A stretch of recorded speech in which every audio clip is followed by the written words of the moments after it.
sei se será necessário começar novamente. Ok. Bom, realmente eu estava a notar que o som estava muito baixo. Muito bem. Estava eu a dizer que gostaria de mais uma vez chamar a atenção para algo. Mais uma vez falar desta pequenina brochura. É uma brochura muito pequenina, mas que está à disposição de cada um. Também está disponível online. Portanto, todos aqueles que têm acesso pela internet poderão encontrar esta brochura online. Ontem eu falei aqui deste livro, cujo autor é o pastor Ernesto Ferreira. Não sei se a câmara pode aproximar aqui para poderem ver aqui o título deste livro. Portanto, a verdade cristã à luz da razão, da revelação divina e da tradição. O autor é o pastor Ernesto Ferreira, que já faleceu, foi um ex-padre católico e, obviamente, através da sua experiência, ele pôde contar aquilo que ele conheceu da teologia católico-romana. E depois eu disse-vos que esse padre, ele se converteu à mensagem bíblica através da leitura deste livro que eu trago aqui, ainda não tinha apresentado, O Grande Conflito. Este é um livro absolutamente extraordinário. Este livro foi também o livro que foi o responsável pela conversão do meu próprio pai, há muitas décadas atrás, no final dos anos 50, e este livro tem sido um livro extraordinário. Bom, sem qualquer dúvida, e colocando a palavra de Deus em primeiro lugar, e num primeiro lugar bem destacado, eu diria que logo a seguir à palavra de Deus, este é talvez um dos livros religiosos mais importantes que alguma vez foi escrito. Ele conta a história do cristianismo, desde o momento em que a cidade de Jerusalém foi destruída, no ano 70 da nossa era, até ao fim dos tempos. E o faz numa perspectiva bíblica, com base nas profecias de Mateus 24 e das profecias dos livros de Daniel e Apocalipse. Portanto, este é um livro que eu sei que está a ser oferecido também, portanto, todos aqueles que nos seguem, que não conheçam este livro, que o queiram, ter para o lerem, pois bem, poderão pedi-lo com todo à vontade. Muito bem, nós vamos então hoje dar continuidade ao nosso estudo. E o tema que nós hoje iremos abordar, conforme foi anunciado, é a evolução do protestantismo desde o século XVI. Pois bem, o protestantismo surgiu no século XVI. Como é que ele evoluiu desde então? Pois bem, antes de responder a esta pergunta, nós vamos um pouco atrás. Ou seja, nós vamos ao tempo da Igreja Primitiva, e atenção, o termo Igreja Primitiva não é um termo que seja, portanto, depreciativo, porque a palavra primitiva, quando nós hoje utilizamos no nosso vocabulário, normalmente associamos a algo muito rudimentar. Pois bem, primitiva vem de primeiro, ou seja, a igreja inicial. Pois bem, a igreja inicial começou numa plataforma bastante elevada, nada mais, nada menos do que a plataforma que o próprio Senhor Jesus Cristo lançou. E depois, durante o tempo que ele ministrou nesta terra, e a Bíblia nos aponta que esse período foram 3 anos e meio, pois bem, ele formou durante esse tempo apóstolos. Sabem que há uma diferença entre discípulos e apóstolos. Já agora, venham comigo, aqueles que tiverem a oportunidade, a Lucas no capítulo 6. Lucas, capítulo 6. E vamos ver aqui uma diferença fundamental que há entre discípulo e apóstolo. Porque alguns pensam que discípulo e apóstolo é a mesma coisa. Bom, há aqui alguma coisa em semelhança, mas há também uma diferença. Lucas, no capítulo 6, a partir do versículo 12, lemos o seguinte. Naqueles dias retirou-se para o monte a fim de orar. Aqui o texto bíblico refere-se a Jesus. E passou a noite orando a Deus. E quando amanheceu, diz-nos agora o versículo 13, chamou a si os seus discípulos e escolheu 12 dentre eles. Reparem, chamou a si os seus discípulos e escolheu 12 dentre eles. Quer dizer que havia mais discípulos, mas desse grupo grande de discípulos ele escolheu 12, certo? E diz assim, aos quais deu também o nome de apóstolos. Estão a ver aqui, este texto claramente faz uma diferença entre discípulos e apóstolos. O que é então o discípulo? O discípulo, o significado da palavra discípulo é o seguidor. Pois bem, os discípulos de Jesus eram todos aqueles que o seguiam. Mas em determinado momento, no início do seu ministério ainda, Jesus, de um conjunto de discípulos, ele então escolhe 12 e a esses 12 ele designa com o nome de apóstolos. E apóstolo quer dizer enviado. Então reparem, o apóstolo não pode ser apóstolo se não for discípulo. Mas o discípulo pode não ser necessariamente um apóstolo. Estão a ver a diferença?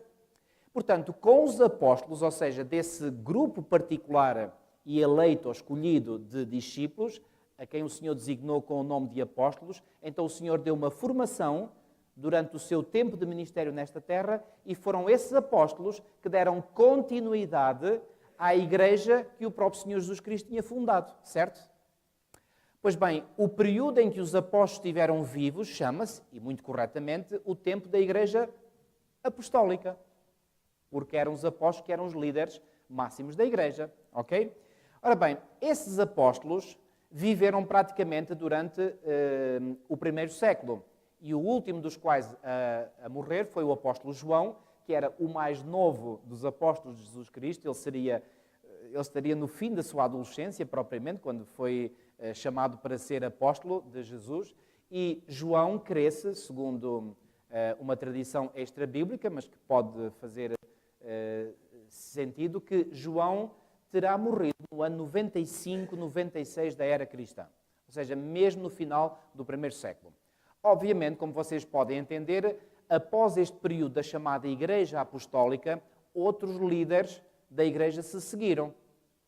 E assim sucessivamente ao longo das gerações. Ora bem, o que é que começa a acontecer? Pois bem, eu agora quero-vos mostrar alguns textos que mostram que o apóstolo Paulo, e já agora, por falar no apóstolo Paulo, sabem que nesta lista aqui, já agora, venham ler comigo esta lista de apóstolos aqui mencionados.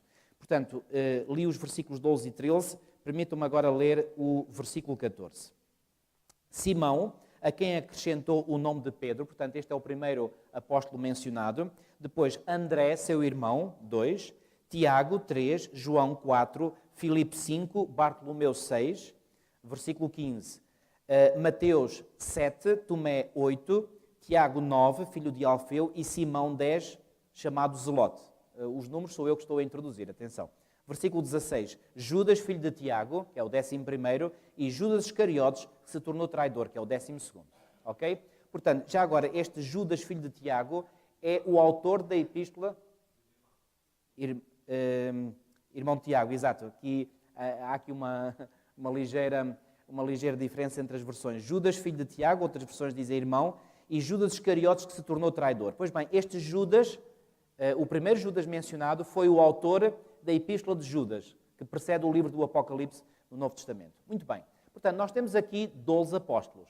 Pois bem, como todos sabem, aqueles que estão familiarizados com o Novo Testamento, o último mencionado, Judas Iscariotes, foi aquele que traiu a Jesus, certo? Aliás, ainda antes da morte de Jesus, Judas Iscariotes morreu, e morreu por sua própria escolha. Ele suicidou-se. Muito bem. Quando Jesus já tinha ascendido aos céus, a igreja cristã inicial escolheu alguém para substituir Judas Iscariotes. Venham comigo ao livro de Atos dos Apóstolos, capítulo 1. Atos dos Apóstolos, já vos disse, este livro de Atos dos Apóstolos é o livro que retrata a história da igreja inicial. E em Atos, no capítulo 1, a partir do versículo 15, lemos o seguinte. Naqueles dias levantou-se Pedro no meio dos irmãos, ora compunha-se a assembleia de umas 120 pessoas, e disse, irmãos, convinha que se cumprisse a Escritura, que o Espírito Santo proferiu anteriormente por boca de Davi, acerca de Judas, e este Judas a que Pedro aqui está a fazer referência é o Judas Iscariotes, que foi o guia daqueles que prenderam Jesus, porque ele era contado entre nós e teve parte neste ministério. Reparem, é uma das histórias mais tristes e mais angustiantes que nós lemos na Palavra de Deus. Não é a única, infelizmente, há outras. Mas este homem teve o privilégio de conviver pessoalmente com Jesus Cristo. E, no entanto, afastou-se. E Judas Iscariotes tornou-se, por assim dizer, o símbolo de todos aqueles que um dia aceitaram Jesus como seu Salvador, mas que se desviaram, que se apostataram. E vou-vos dizer que nenhum de nós aqui presentes esta noite e daqueles que nos seguem possa seguir pelo mesmo caminho que Judas Iscariotes seguiu. Um caminho terrível. E ele, quando chegou a determinado momento, a loucura era tão grande, a angústia era tão grande, que a única maneira que ele encontrou para acabar com essa angústia foi pôr termo à sua própria vida. Que nenhum de nós possa uma vez seguir este caminho. E então aqui diz Pedro, versículos 18 e 19. Ora, este homem adquiriu um campo com o preço da iniquidade e, precipitando-se, rompeu-se pelo meio e todas as suas entranhas se derramaram. Isto é uma referência à forma como Judas se suicidou. Ele enforcou-se e a corda na qual ele se enforcou partiu-se. E quando se partiu, o corpo caiu ao chão, rebentou o ventre e as entranhas saíram para fora. Portanto, é o que está aqui a fazer referência Pedro aqui nestas palavras aqui do livro de Atos dos Apóstolos. Versículo 19. E chegou ao conhecimento de todos os habitantes de Jerusalém, de maneira que em sua própria língua esse campo era chamado Aceldama, isto é, campo de sangue. E agora reparem, a partir do versículo 21, Pedro vai dizer o seguinte: é necessário, pois, que dos homens que nos acompanharam todo o tempo que o Senhor Jesus andou entre nós, começando o batismo de João até ao dia em que dentre nós foi levado às alturas, um destes se torne testemunha connosco da sua ressurreição. Então propuseram dois, José chamado Barsabás, cognominado Justo, e Matias. E orando disseram: Tu, Senhor, que conhece o coração de todos, revela-nos qual destes dois tens escolhido, para preencher a vaga, olhem aqui, versículo 25, para preencher a vaga neste ministério e apostolado, do qual Judas se transviou, indo para o seu próprio lugar. Reparem aqui nesta expressão, indo para o seu próprio lugar. Pedro está a reconhecer que Judas mais nada fez do que ir para o seu próprio lugar. Ou seja, Judas realmente ele esteve com os apóstolos, esteve com o Senhor Jesus Cristo, mas Judas nunca foi um verdadeiro discípulo de Jesus. Este foi o problema. E por isso ele terminou da maneira que terminou. Agora, o que é interessante é que os apóstolos, já depois da ressurreição e da ascensão de Jesus ao céu, eles acham necessário escolherem alguém para preencher a vaga deixada, portanto, pela ausência de Judas Iscariotes. E nós podemos simplesmente perguntar, mas porquê? Bom, certamente que eles compreendiam que era necessário preencher aquela vaga para que fossem 12. Sabem que 12 é um número simbólico na Bíblia que tem uma conotação muito forte, um simbolismo muito forte. Reparem que as tribos de Israel, que compunham, portanto, o povo, quantas eram? 12. E, portanto, certamente que na mente dos apóstolos estava esta ideia de que não, 11, isto não faz conta certa. Nós temos que escolher outra pessoa para preencher a vaga deixada por Judas Iscariotes. E então eles fizeram aqui aquilo que na altura era prática comum, aliás, isso até é relatado no livro de Jonas, sobre tirar sortes. E então diz assim o versículo 26, e os lançaram em sortes, vindo a sorte a recair sobre Matias, sendo-lhe então votado lugar com os 11 apóstolos. Agora, sabem uma coisa? Embora seja aqui mencionado o nome de Matias, nunca mais no resto do livro de Atos dos Apóstolos, nem em nenhuma outra epístola, o nome de Matias é mencionado. E muitos têm perguntado, mas o que é que aconteceu a Matias? Simplesmente não sabemos. Agora, o que nós sabemos e podemos compreender é que provavelmente Matias, não sei, será que ele continuou ou não continuou? Bom, o que é certo é que mais tarde, um outro homem, desta vez não escolhido por homens, mas escolhido pelo próprio Deus, veio certamente preencher o lugar deixado vago por Judas Iscariotes. E esse homem foi nada mais, nada menos do que Saulo de Tarso, que se veio a converter no apóstolo Paulo. E o apóstolo Paulo, por essa razão, no início das suas epístolas, ele sempre se declara como sendo o quê? Apóstolo. Então, voltando à nossa história da igreja.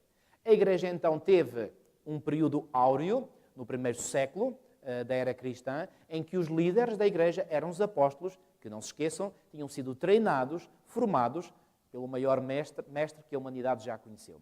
Entretanto, quando o último dos apóstolos morre, nomeadamente o apóstolo João, a igreja, obviamente, tem outros líderes.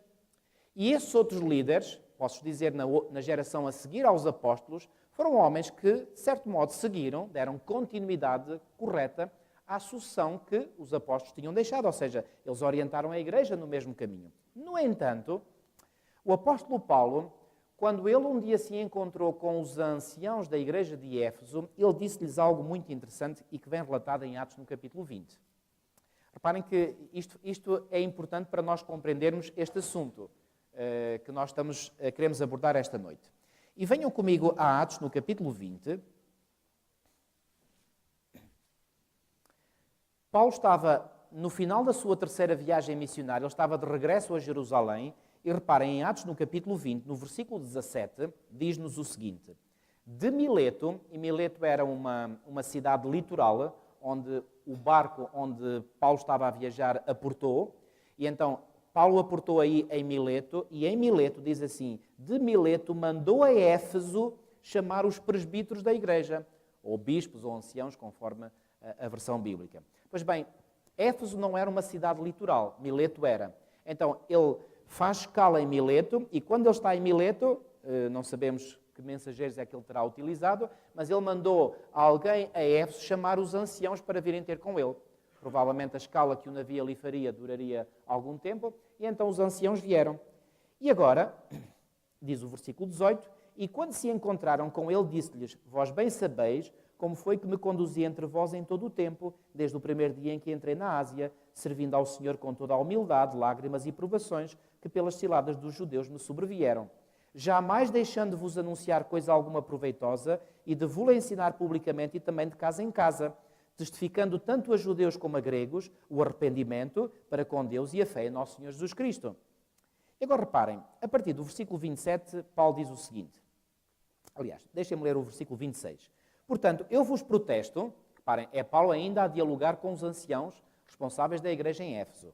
Portanto, eu vos protesto, no dia de hoje, que estou limpo do sangue de todos, porque jamais deixei de vos anunciar todo o desígnio de Deus. Ou seja, Paulo, neste momento, ele estava perfeitamente tranquilo na sua consciência, porque ele tinha consciência de que não tinha ocultado nada. E reparem, amigos, temos aqui um grande exemplo para nós hoje. Se nós queremos ter uma consciência tranquila, como o apóstolo Paulo tinha neste momento, a única coisa que nós temos que fazer é de cumprir integralmente a missão que o Senhor Jesus nos confia. Essa é a única forma de nós termos uma consciência tranquila. E agora repare o que ele vai dizer no versículo 28 e até ao versículo 30. Diz assim: atendei por vós e por todo o rebanho sobre o qual o Espírito Santo vos constituiu bispos, para pastoreardes a igreja de Deus, a qual ele comprou com o seu próprio sangue. Agora reparem, versículo 29. Ele diz assim: eu sei que, e nós podemos perguntar, mas como é que o apóstolo Paulo sabia? Bom, certamente por revelação divina. Agora, o que é que ele vai dizer? Isto é uma certeza que ele tem e que partilha com os anciãos de Éfeso. Eu sei que depois da minha partida... Bom, que partida era esta que Paulo estava a fazer referência? Era a partida no barco? Não. Era a partida da sua vida. Era a morte, exatamente. Depois, aliás, Paulo até utiliza esta mesma expressão em 2 Timóteo, já agora. Venham só confirmar. Em 2 Timóteo, deixem as vossas Bíblias abertas em Atos 20 e venham comigo a 2 Timóteo, no capítulo 4.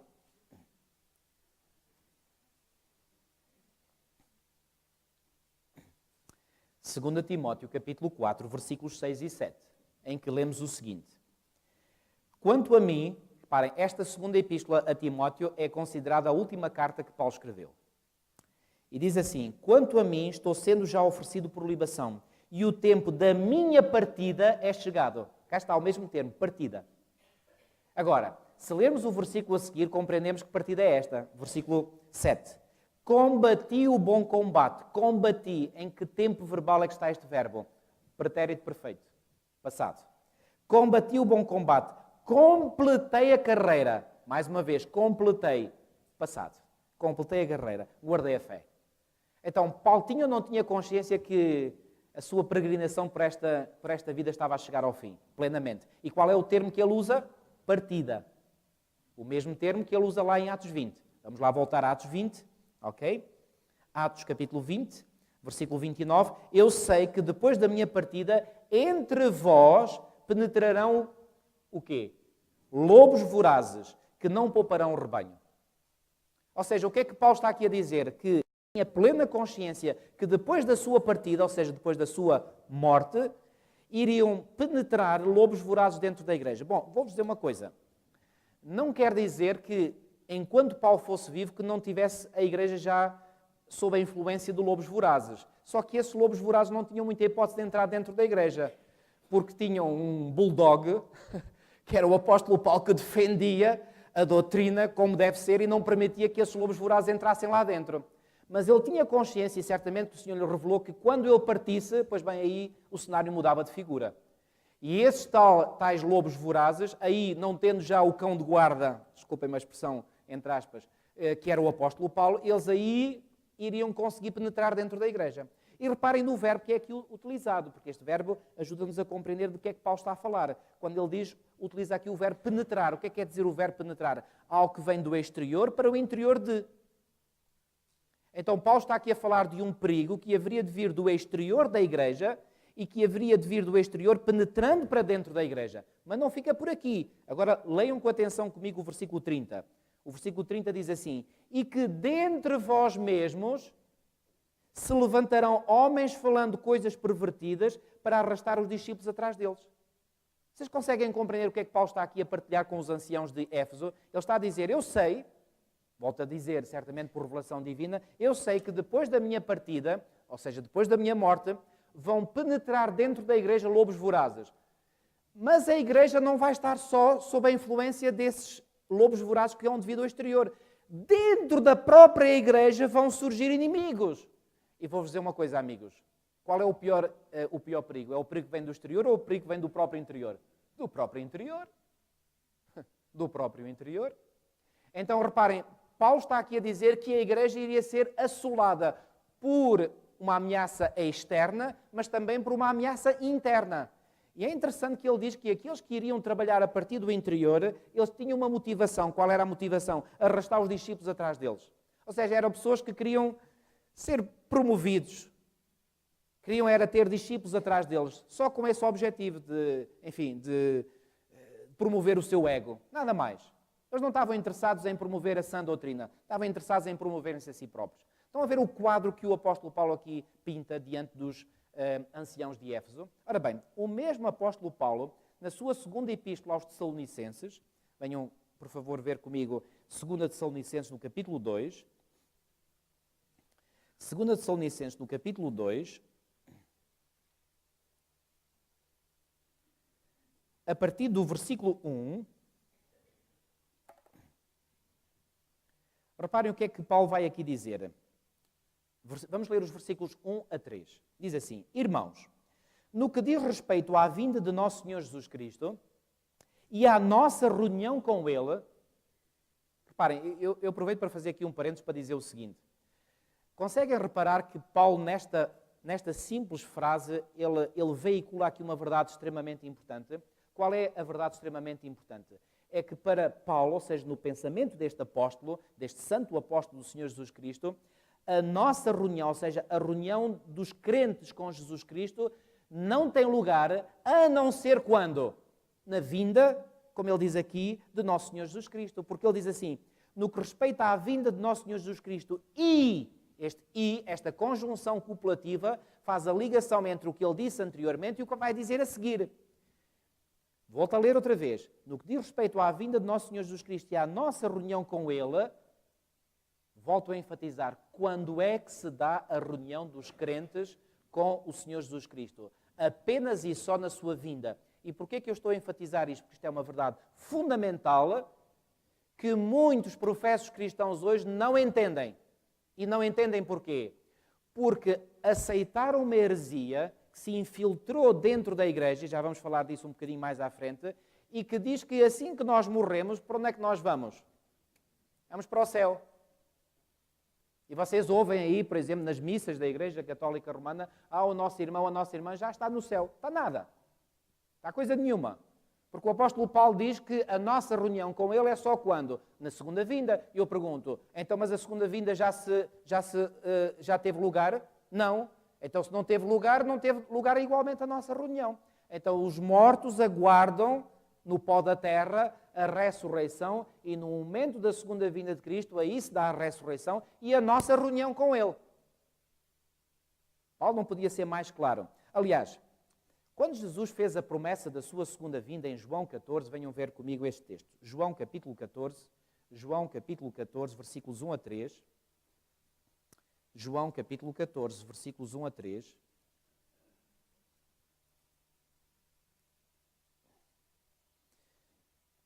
Jesus fez esta promessa, e esta é a grande promessa que Ele fez da sua vinda. Não se turbe o vosso coração, credes em Deus, crede também em mim. Na casa de meu Pai há muitas moradas, se assim não for eu vou-lhe teria dito, pois vou preparar-vos lugar. E quando eu for e vos preparar lugar, voltarei. Outras versões dizem, virei outra vez. E vos receberei para mim mesmo. Então, segundo Jesus, quando é que Ele nos recebe para si mesmo? Quando Ele voltar. Quando Ele vir outra vez. Então eu pergunto, aquilo que Paulo disse em 2 Tessalonicenses 2.1, está ou não está em sintonia com aquilo que Jesus ensinou? Sim ou não? em perfeita sintonia. Amigos, já agora faço aqui um outro parênteses para dizer o seguinte.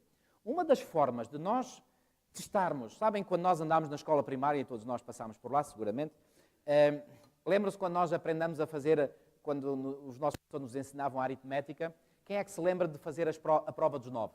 Lembram-se da prova dos 9? Eu nunca mais me esqueci da prova dos 9. Fazer a prova dos 9.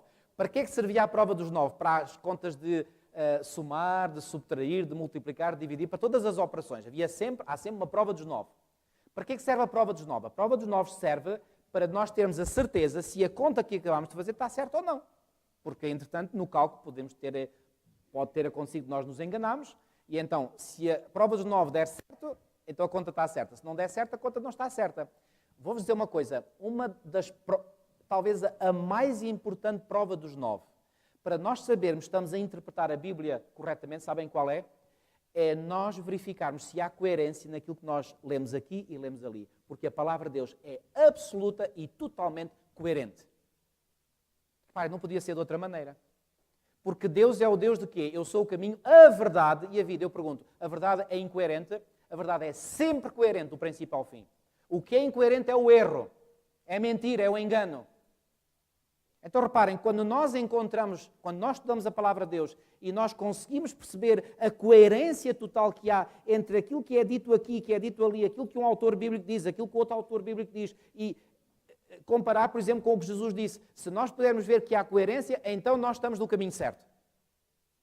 Quando nós encontramos incoerências, quando alguns encontram incoerências, reparem, as incoerências não existem, mas alguns as encontram. E a encontram porquê? Porque a mente deles é que não está bem.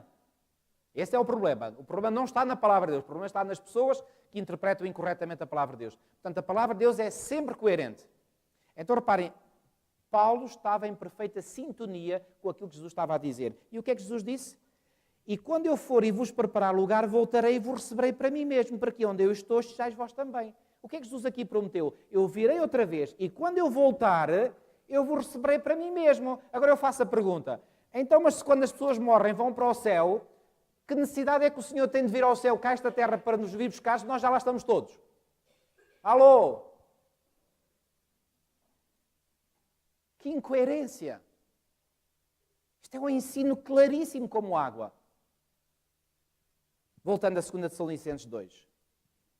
2 Tessalonicenses, no capítulo 2, e agora vamos entrar no assunto, um bocadinho mais... Agora vamos entrar mesmo no assunto do tema desta noite, 2 Tessalonicenses, no capítulo 2. Então reparem, depois de Paulo dizer que nós vamos reunir com ele, diz assim, eu vou ler outra vez o versículo 1. Irmãos, no que diz respeito à vinda de nosso Senhor Jesus Cristo e à nossa reunião com ele, nós vos exortamos a que não vos demovais da vossa mente com facilidade, nem vos perturbeis, quer por espírito, quer por palavra, quer por epístola, como se procedesse de nós, supondo tenha chegado o dia do Senhor. O que é que Paulo está aqui a dizer? Irmãos, eu não quero que vocês vos deixeis enganar. Se vocês receberem uma epístola de alguém ou ouvirem qualquer coisa, não vos deixeis enganar, pensando que o dia do Senhor já está para vir. E porquê que ele vai dizer isto? Ele agora vai concluir o seu raciocínio no versículo 3. Ninguém de nenhum modo vos engana, porque isto o quê? A vinda de Cristo, a que ele se referiu anteriormente, não acontecerá sem que primeiro venha o quê? A apostasia. E sabem, este termo é muito interessante, este termo apostasia no grego, sabem porquê? É desta mesma palavra do grego, apostasia, vem a palavra, que também aparece no Novo Testamento, divórcio. Ou seja, o que é uma apostasia? Uma apostasia é nada mais, nada menos do que um divórcio de Deus. Quando um casal se divorcia, o que é que... Separam-se, não é? É isso? E podíamos dizer também que o casal se apostatou. Pois bem, a apostasia aqui mencionada é uma separação, é um divórcio de Deus. O que é que Paulo está aqui a prever por inspiração divina? Ele está a dizer que a igreja se iria divorciar, separar do seu Senhor. Bom, isto é gravíssimo. Mas é isso que ele está a dizer. Que viria a apostasia. E seja revelado o homem da iniquidade, o filho da perdição. Olha, sabem uma coisa? Este termo, filho da perdição, é um termo que é usado em João 17:12 para se referir a Judas Iscariote. Já agora, eu quero que vocês vejam isto, porque isto é muito importante. João capítulo 17 e versículo 12. João capítulo 17 e versículo 12. Repara, eu estou a lançar, digamos, os dados e depois mais à frente nós iremos colocar todos os dados juntos, como as peças de um puzzle, e então vamos ver a figura no seu conjunto. João capítulo 17, e no versículo 12 diz assim: quando eu estava com eles, é Jesus em oração ao Pai, diz assim: quando eu estava com eles, guardava-os no teu nome que me deste e protegi-os. E nenhum deles se perdeu. Ele está a falar dos apóstolos. Nenhum deles se perdeu, exceto quem? O filho da perdição, para que se cumprisse a Escritura. Temos aqui duas indicações importantes. Primeira, Jesus refere-se aqui ao filho da perdição, que já vimos que foi quem? Judas Iscariotes, certo? E depois diz que, à exceção de Judas Iscariotes, nenhum dos outros se perdeu. Ou seja, é uma garantia que nós temos. Dos 12 apóstolos que Jesus formou, apenas Judas Iscariotes se perdeu, os outros todos estão salvos. E se nós nos salvarmos também, e pela graça de Deus, é só pela graça de Deus que podemos salvar, e oxalá que nunca larguemos a graça do Senhor, um dia nós podemos ter a certeza de encontrar os apóstolos do Senhor Jesus, aqueles 11, daquela lista que lemos há bocadinho em Lucas 6, podemos encontrar face a face no reino dos céus. É uma garantia que nós temos. Agora reparem, quando ele fala aqui, quando Jesus aqui fala do que se perde, qual é a expressão que ele utiliza? Filho da perdição. Reparem, é exatamente a mesma expressão que Paulo utiliza em 2 Tessalonicenses 2:3. E agora eu faço-vos a pergunta: porquê é que vocês acham que o apóstolo Paulo está a utilizar essa expressão filho da perdição? Sabem porquê? Por uma razão muito simples. É que Paulo quer veicular uma ideia importante. E sabem qual é a ideia importante? É que esta apostasia iria surgir pelo efeito como diz aqui, do filho da perdição. Vou ler mais uma vez.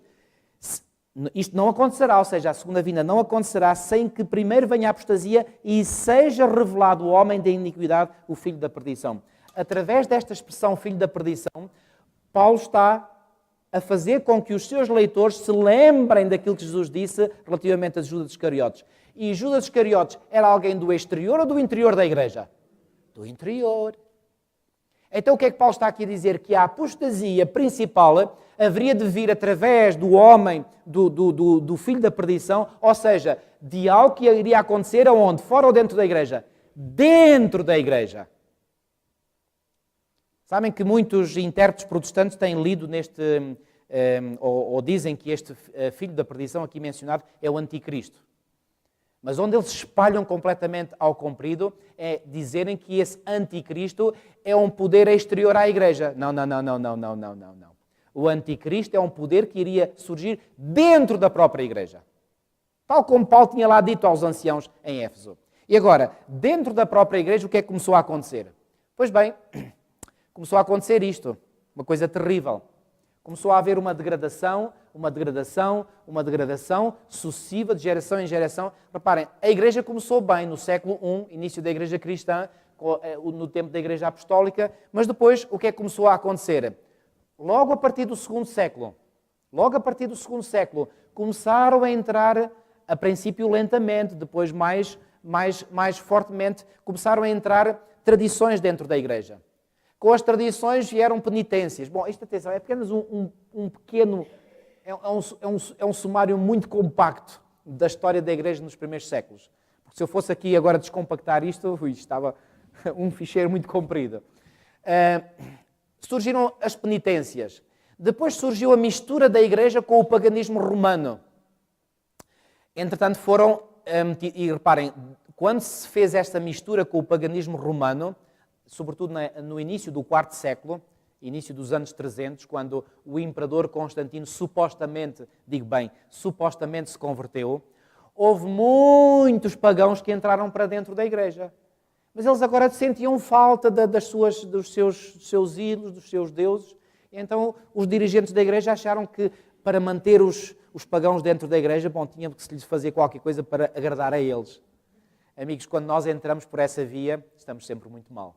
Quando nós queremos agradar àqueles que vêm fora e com hábitos ou gostos não renovados, nós estamos mal.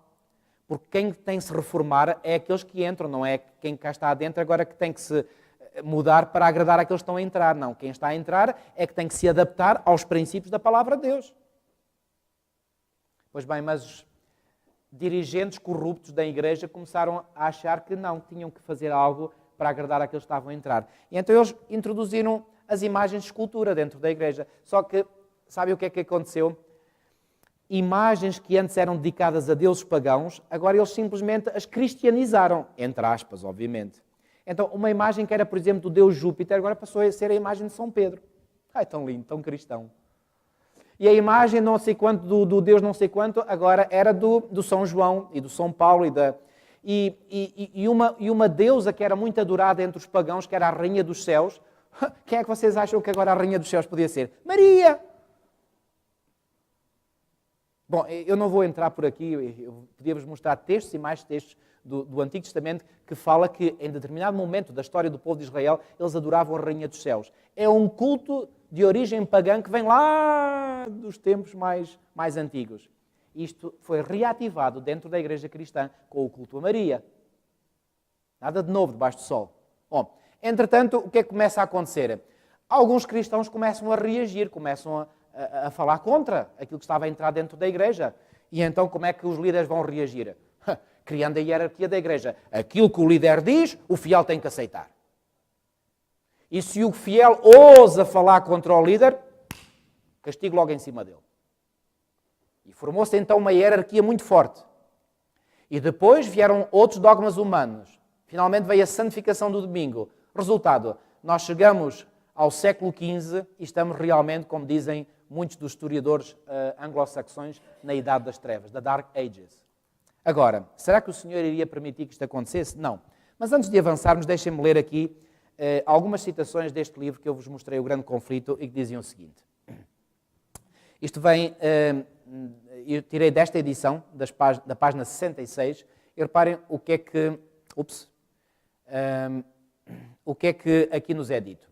Os dirigentes papais não queriam conformar o seu caráter com a grande norma da lei de Deus, mas criaram uma norma que lhes fosse conveniente e decidiram obrigar todos a conformarem-se com ela porque Roma assim o desejava. Lembram-se de nós termos visto há 2 dias atrás, lembram-se de nós termos visto que no tempo de Cristo criticou fortemente os líderes religiosos do seu tempo porque eles colocavam a tradição acima da palavra de Deus, mas invalidavam o mandamento de Deus com a sua própria tradição? Pois bem, a cena repetiu-se na história da Igreja Cristã. Ou seja, aquilo que tinha acontecido com o povo de Deus no passado, nos tempos do Antigo Testamento, agora vai replicar-se nos tempos do Novo Testamento. E agora temos uma classe de líderes também da Igreja que estão a copiar os passos tal e qual, ponto por ponto, dos líderes do povo judeu. E eu pergunto mais uma vez, como já perguntei, se Cristo estivesse hoje entre nós, como é que ele criticaria os líderes da Igreja que põem a tradição acima da palavra de Deus? Certamente da mesma forma como ele criticou os líderes do seu tempo. Isto é mais do que óbvio. E agora reparem, decidiram obrigar todos a conformar-se com ela porque Roma assim o desejava. As mais horríveis tragédias foram ordenadas. Sacerdotes e papas corruptos e blasfemos estavam a fazer a obra que Satanás lhes designava. Ou seja, eles pensavam que estavam a seguir a Deus, mas não estavam a seguir a Deus, eles estavam a seguir o inimigo. E diz assim, a misericórdia não encontrava lugar na sua natureza. O mesmo Espírito que crucificou Cristo e matou os apóstolos, o mesmo que impulsionou o sanguinário Nero contra os fiéis do seu tempo, estava em marcha para exterminar da terra os que eram amados de Deus. E aqui nós encontramos uma profecia no livro do Apocalipse, no capítulo 12, que diz que a mulher, que é símbolo da igreja, teve que fugir para o deserto. Teve que fugir para o deserto porquê? Porque estava a ser perseguida. E agora, atenção, perseguida por quem? Perseguida por pessoas que se diziam cristãos. Vocês dizem, pastor, isso não será contar a história um bocadinho de forma exacerbada? Pois bem, venham ver comigo um texto em João capítulo 16, versículo 2. João capítulo 16 e versículo 2.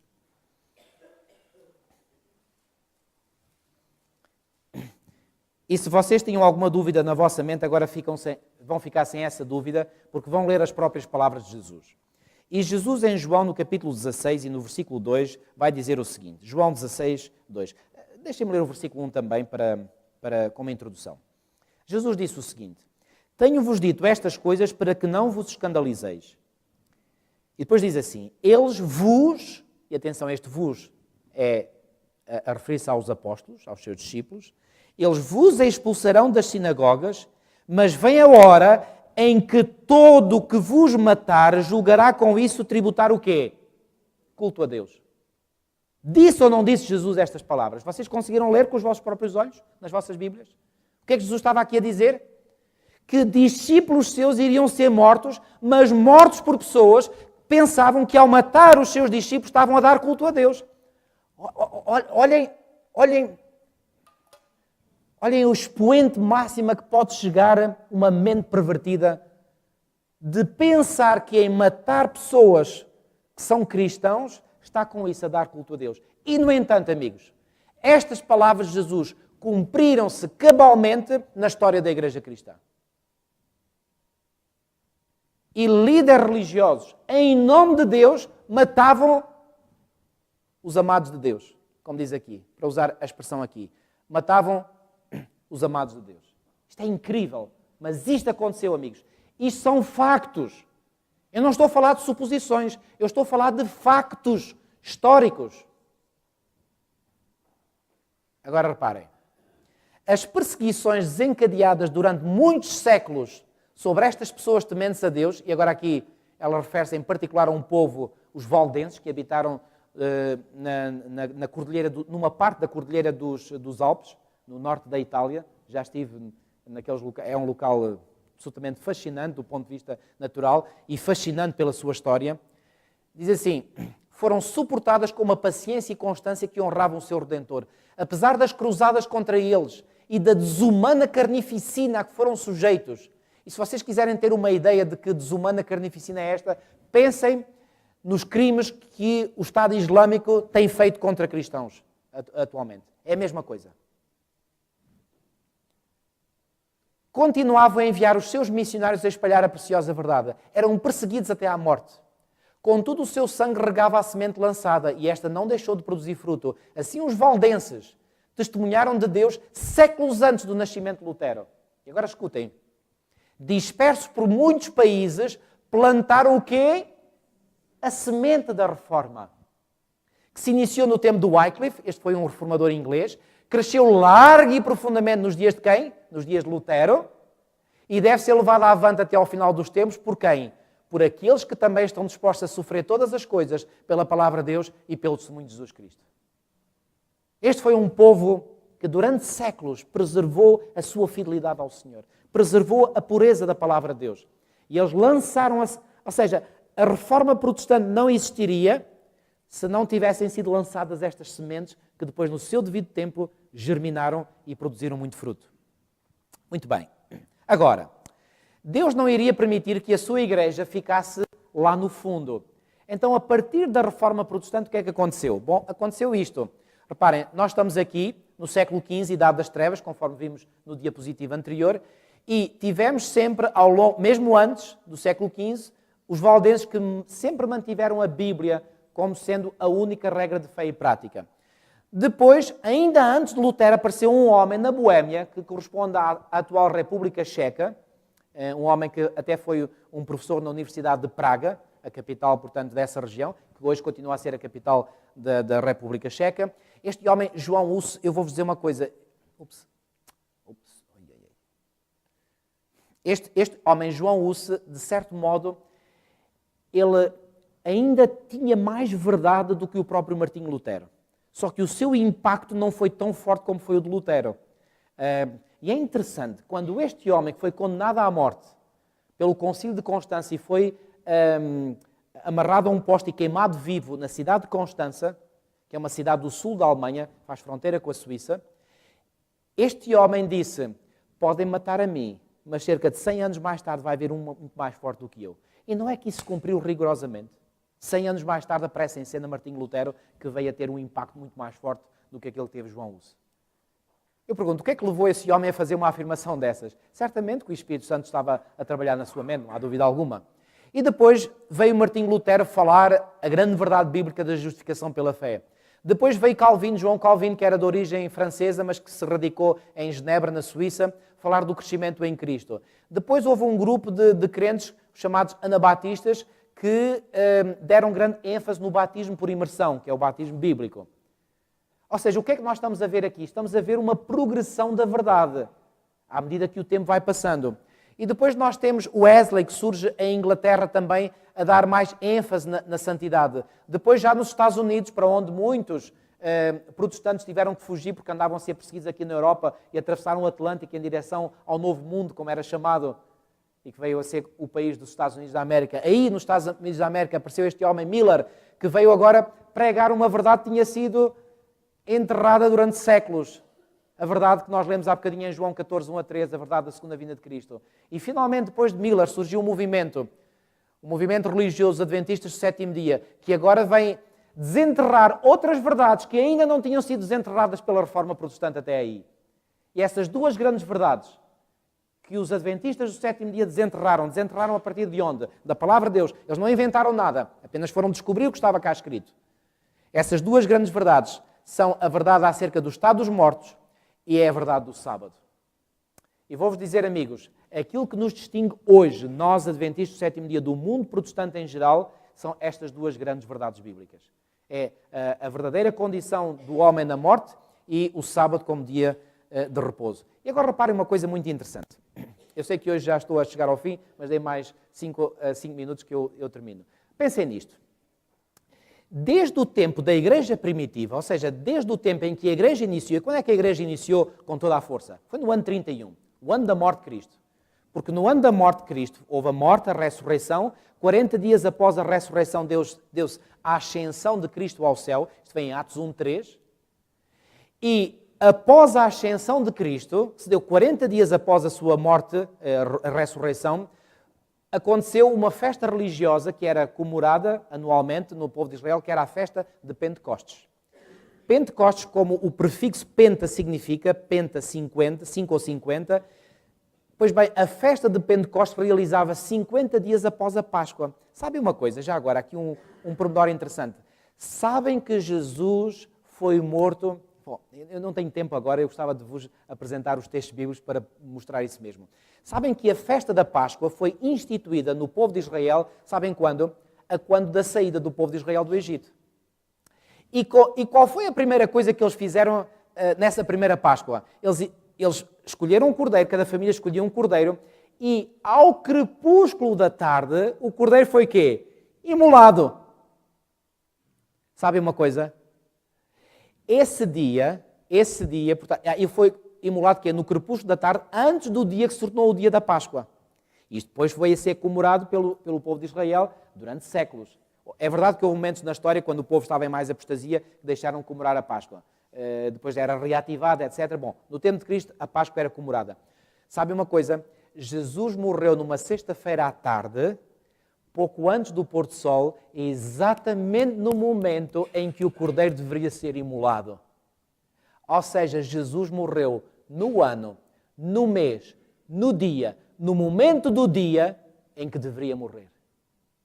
Isto é possível porquê? Porque Deus estava a dirigir todos os acontecimentos com a sua divina mão. E então o dia a seguir a Jesus, reparem, ele morreu no crepúsculo, na sexta-feira. Entretanto, ao pôr do sol, e segundo a contagem bíblica, inicia-se o dia. E esse dia foi o sábado. E esse sábado foi o dia da Páscoa, nesse ano 31. Agora, 50 dias após a Páscoa, haveria a festa do Pentecostes. E foi nesse dia de Pentecostes que a igreja começou. Houve o seu boom com a conversão de 3.000 pessoas. E agora reparem, desde o ano 31 até ao momento em que a igreja chega mesmo à idade das trevas, e reparem, esta idade das trevas foi uma idade das trevas, não foi só aqui no século XV que chegou, ela já tinha chegado muito antes, só que se manteve. Sabem que o papado católico romano é estabelecido oficialmente, sabem quando?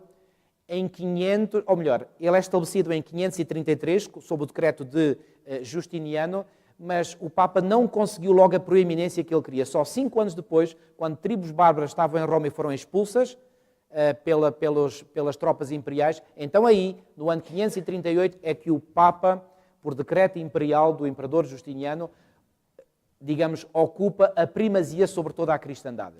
Então, quantos anos se passaram, mais ou menos, desde o início da Igreja, no ano 31 até 538? É só fazer as contas, temos 507 anos.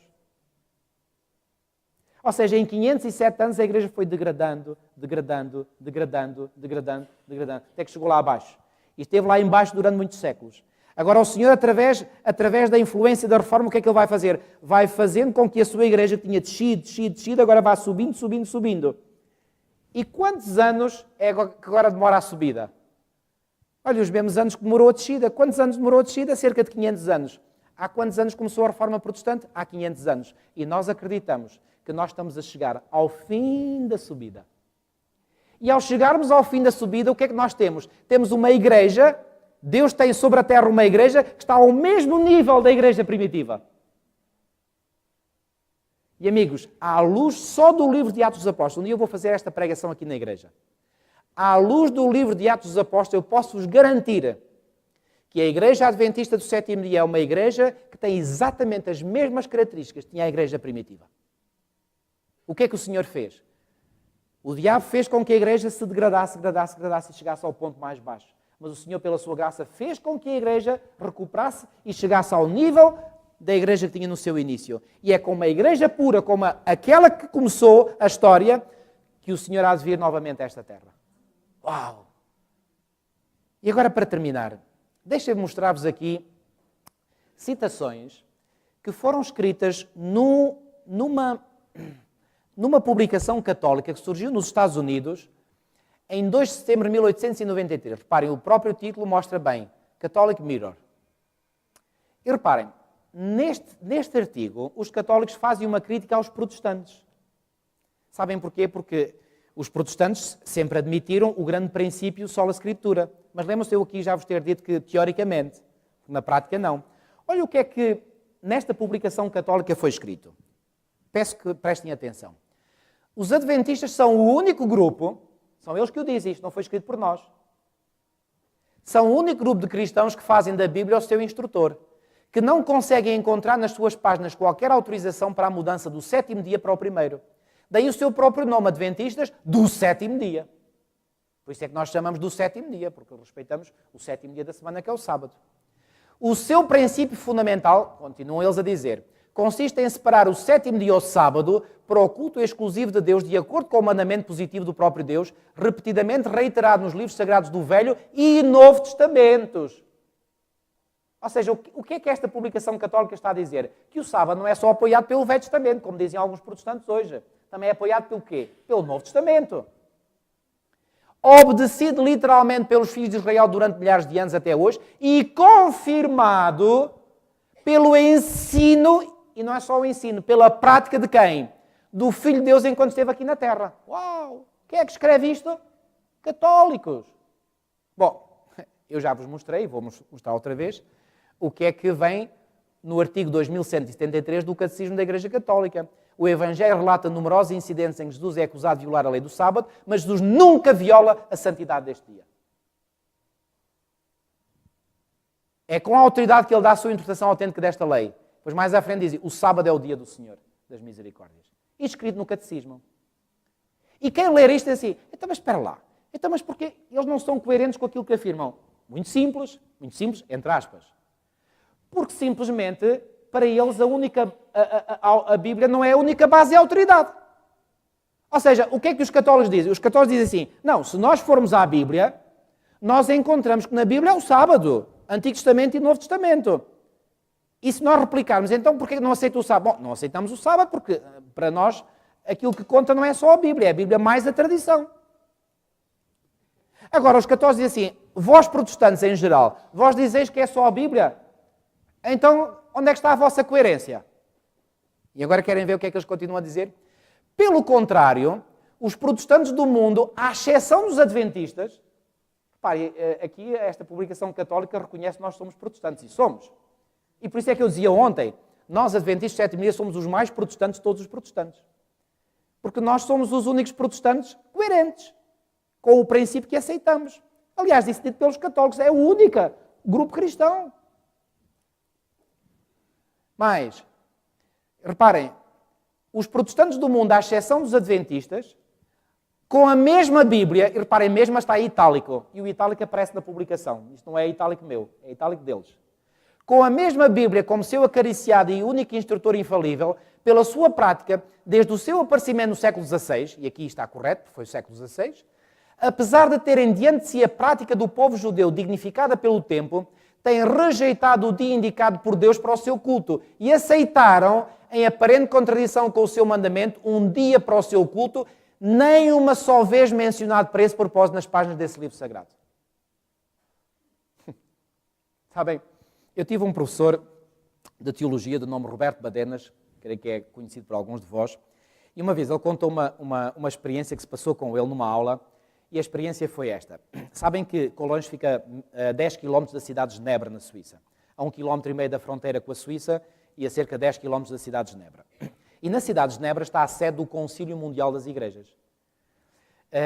Ao contrário do que alguns às vezes dizem, a Igreja Adventista do Sétimo Dia não faz parte, nem nunca fez parte do Concílio Ecuménico das Igrejas. No entanto, ao longo de muitos anos, tem enviado observadores.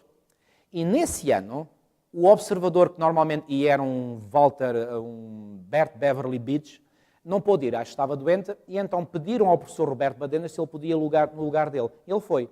Claro, para se poder lá estar como observador, todos têm que passar pela segurança inicial e todos recebem um badge para serem identificados, e o professor tinha o badge. Entretanto, estavam no intervalo, estavam num grupo ali, e entretanto houve um indivíduo, um pastor protestante, que olhou para o nosso, viu o badge e viu lá Roberto Badenas, adventista do sétimo dia. Ah, você é adventista do sétimo dia? Eu disse, sou.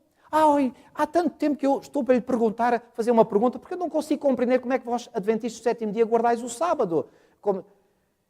Estava ele a preparar-se para responder, um sacerdote católico estava no grupo e disse assim, que é isso? Eles têm todas as razões para guardar o sábado após a Bíblia. Ou seja, sem querer, o pastor Roberto Badenas nem teve que fazer nada porque o padre respondeu por ele, ao protestante. Eles sabem. E nesta publicação, digo-vos, eu se fosse protestante, eu fazia um buraco e enterrava-me cheio de vergonha. Isto é vergonhoso, isto é uma bufetada sem mão aos protestantes. Reparem o que é que eles continuam a dizer. O mundo cristão, continua a ser da mesma publicação de 2 de setembro de 1893, o mundo cristão está, moralmente falando, unido na questão e prática de prestar culto a Deus no primeiro dia da semana. O mundo cristão está unido aqui, primeiro dia da semana. Os israelitas espalhados por toda a face da terra guardam o último dia da semana como sagrado para a adoração da divindade. A este respeito, os adventistas do sétimo dia, que ele chama aqui uma seita de cristãos numericamente pequena, atenção, isto está em 1893. Sabe uma coisa? Falar em números. Bom, é verdade que os números não importam. Mas só por uma questão de curiosidade, sabem que de todas as corporações e entidades religiosas que hoje existem e que estão devidamente catalogadas por determinados organismos mundiais, a Igreja Adventista do Sétimo Dia hoje aparece em 12º lugar. 12º lugar. Isto numa lista de centenas. Isto para dizer o quê? Que hoje já não somos esta seita, como ele diz aqui, portanto, onde é que está? Numericamente pequena. Aqui éramos. Hoje já... Bom, é evidente que, reparem, apesar desse 12º lugar, pois bem, a diferença para os números é grande. Mas volto a dizer, os números não contam. Os números não contam. Não é os números que nos fazem dar qualidade, mais qualidade ou menos... Os números não contam. Lembram-se daquele episódio relatado na Bíblia que Gideão tinha com ele 32 mil homens e o Senhor diz, tens muita gente, Gideão. Despacha lá alguns. E ele só fez um anúncio. Olha, aqueles que tiverem medo de ir à batalha podem se ir embora para casa. 22 mil foram logo embora. Só ficaram 10 mil. E o Senhor diz, olha, ainda está muita gente. Propôs um teste. E com esse teste, 9.700 foram-se embora, ficaram 300. E com esses 300, vou-vos dizer uma coisa, o Senhor fez algo muito mais poderoso do que teria feito com os 32 mil. Portanto, o número não interessa para nada. Ok? Mas, e reparem, até esta própria publicação vai reconhecer isso. Reparem bem, ele diz assim, tanto os israelitas como os adventistas recorrem à Bíblia para o mandamento divino que obriga persistentemente a quê? A observância do sábado do sétimo dia. O israelita respeita somente a autoridade do Velho Testamento, mas o adventista, que é cristão, muito bem dito. Parabéns, católicos. Mas o adventista, que é cristão, aceita o Novo Testamento na mesma base do Velho Testamento. Isto é, um registro inspirado também. Certo? Está correto. Ele, que é o adventista, acha que a Bíblia, o seu instrutor, é consistente em ambas as partes. Sim, senhora, bem dito. Palmas para este cardeal que escreveu isto. E diz assim, Ele acha que a Bíblia é consistente em ambas as partes, que o Redentor, durante a sua vida mortal, nunca guardou qualquer outro dia a não ser o sábado. Mais uma vez, isto é dito por eles. Os evangelhos evidenciam ao adventista claramente este facto. Claro, só quem não tem olhos na cara é que não vê. Enquanto que nas páginas dos Atos dos Apóstolos, das Epístolas e do Apocalipse, não se consegue encontrar vestígio algum de um ato a cancelar o mandamento do sábado do sétimo dia. Eu vou-vos dizer uma coisa, eu tiro o chapéu a este cardeal que escreveu isto. Muito bem dito, sim senhora. Fantástico. Eu não conseguia escrever algo melhor do que isto. Ele continua dizendo, os adventistas, por conseguinte, em comum com os israelitas, derivam a sua crença do Velho Testamento, cuja posição é confirmada pelo Novo Testamento, apoiando plenamente, mediante a vida e prática do Redentor e dos seus apóstolos, o ensino da Sagrada Palavra durante quase um século da era cristã. Quase um século. O primeiro século tal era apostólica. Até aqui. Olha como eles conhecem isto tão bem. Hã? Agora vocês dizem, então, mas se é um católico escreve isto, por que é que eles não são coerentes? Mais uma vez, pela visão que eles têm da tradição. Eles dizem, a Bíblia diz isto. Mas nós católicos não seguimos só a Bíblia. Pronto, aí escusam-se. Mas o que é que eles estão a querer fazer? Eles estão a querer apontar o dedo ao protestante e dizer assim, ei, nós protestantes é só a Escritura, é só a Escritura. E o católico diz assim, é só a Escritura. Então se é só a Escritura, para que é que vocês não guardam o sábado? Uma vez que na Bíblia, do princípio ao fim, é sempre o sábado que lá vem mencionado. Ou seja, no fundo, sabem o que é que eles estavam a fazer? A fazer um desafio aos protestantes, a dizer, ei, vocês sejam coerentes. E sabem que, recentemente, eu tenho pena de não ter esta publicação aqui comigo, porque não perdi a fonte, houve uma publicação católica que diz, o mundo cristão, mais cedo ou mais tarde, tem que fazer uma decisão. Ou se tornam todos católicos, ou se tornam todos adventistas do sétimo dia. Uau! Até me arrepiei quando li aquilo. Porque não há outra opção. O mundo protestante, reparem, como é que o protestantismo evoluiu desde o século XVI? Deveria ter evoluído no sentido de ir cada vez cavando mais na Escritura para descobrir... Reparem, vou-vos dizer, isto é muito claro, tem que ficar muito claro isto aqui. Nós, adventistas do sétimo dia, aceitamos aquilo que se passou no século XVI, aceitamos. Porquê? Porque no século XVI, os reformadores protestantes lançaram fundamentos válidos, seguros, fortes. Onde é que está o problema? O problema está que, com esses fundamentos, eles agora deviam crescer, crescer, crescer. Só que o que é que aconteceu? Chegou um momento eles pararam, estagnaram. Bom, houve outros que deram continuidade. E houve uma continuidade, e por isso existe a Igreja Adventista do sétimo dia. Mas o chamado protestantismo tradicional parou, estagnou. E esse é o protesto que nós hoje, adventistas, temos contra o mundo protestante. É que eles estagnaram. E reparem, nós estamos aparentemente numa posição difícil, porque nós temos que protestar contra os não cristãos, para lhes dizer que não há outro nome dado entre os homens pelo qual importa que sejamos salvos, que é o nome de Jesus Cristo. Ou seja, temos que protestar contra budistas, hinduístas, muçulmanos, ateus, agnósticos. Depois temos que protestar contra os católicos, porque os católicos, apesar de se dizerem cristãos, aceitam outra fonte de autoridade que não a palavra de Deus, aceitam a tradição, o magistério, e quando eles falam da Sagrada Escritura é com aqueles livros apócrifos que nós vimos ontem. E depois temos que protestar contra o mundo protestante, porque o mundo protestante não é coerente com ele próprio. Diz que é só a Escritura, só que a só a Escritura é só teoricamente. Não é fácil ser adventista do sétimo dia, eu reconheço. Que a gente tem que protestar contra toda a gente. Mas, amigos, é a verdade. E aquilo que nos dá consolo é saber que estamos do lado da verdade. E agora reparem, diz ainda aqui esta publicação. Considerados numericamente, os adventistas do sétimo dia formam uma porção insignificante da população protestante da Terra. Mas, e agora reparem o que ele diz, como a questão não é de números, mas de verdade, facto e direito, um senso estrito de justiça proíbe a condenação desta pequena seita sem uma investigação calma e imparcial. Isto não nos diz respeito. Mais uma vez, tiro o chapéu. E agora, para terminar, o mundo protestante tem estado, são eles que dizem, o mundo protestante tem estado, desde o seu começo, no século XVI, em completo acordo com a Igreja Católica. Em guardar como dia santo, e as aspas não são minhas, são deles. Não o sábado, mas o domingo. É uma vergonha o mundo protestante não guardar o sábado. É uma vergonha. Eu digo para os protestantes, ouçam-me bem, vocês tenham vergonha na cara, estudem a palavra de Deus como deve ser estudada. Abram os olhos. O grande corpo de protestantes, em vez de clamar como fazem com vigorosa teimosia pela guarda do domingo, não lhes resta outro recurso a não ser admitirem que têm estado a ensinar e a praticar o que é escrituristicamente falso há mais de 3 séculos. E aqui o itálico é deles, mais uma vez. Do Catholic Mirror. Ao adotarem o ensino e a prática daqueles que eles sempre têm pretendido acreditar, serem uma igreja apóstata, contrária a toda a ordem e ensino das Sagradas Escrituras. O que é que os católicos estão a dizer? Vocês dizem, protestantes, que nós somos uma igreja apóstata. Então abram os olhos e vejam, então onde é que está a vossa coerência? Só a Escritura? Os únicos que seguem a só a Escritura é os judeus e os adventistas do 7º dia. Amigos, para bom entendedor, meia palavra basta. Eu quero estar do lado da verdade.